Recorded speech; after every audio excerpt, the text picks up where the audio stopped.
अंग्रेजी राज पंजाब ते है कीती तोए रूपोश पंजाबी ते तेरी मां बोली पंजाबी है कुछ कर तू होश पंजाबी कल ताई तां सारी बोलियां नू दिता कर खामोश पंजाबी तू भी मां दी लोरी भुल गया है ते इत्थे केड़ा दोष पंजाबी। एक और शेर जी भी बन वारिस अपनी बोली दा तैनू वास्ता मां दे प्यार दा है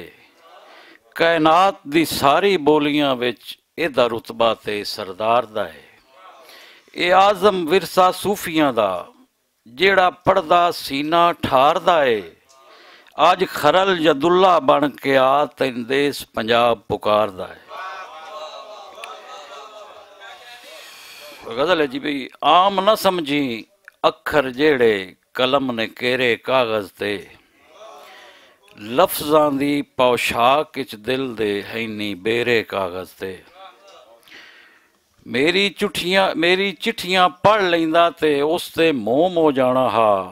ओनू आखो एक वारी ते नजरां फेरे कागज ते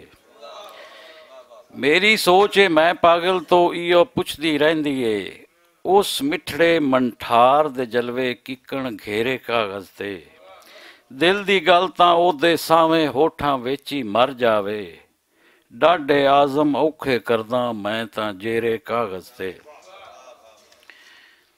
थोड़ा जनाब एक सुना देवा भाई पूरी रात खुदा दी दिल ते मैं दोवें लड़दे रहे तुसी सह गए ते हंजुआं दे काफले पलकां दी सूली चढ़दे रहे तुसी सह गए ते बन काफर तेरी सूरत दे बुत घड़दे रहे तुसी सह गए असी आजम हिजर अंगारियां ते हाय सड़दे रहे तुसी सह गए। एक बोली है जी भी चन बन के तू आजा मेरे सोहणिया मैं नेरियां च रुलदी फिरां ते मेरी यादां विच कम तेरे आउणे पटोले मेरे रखी बाबला।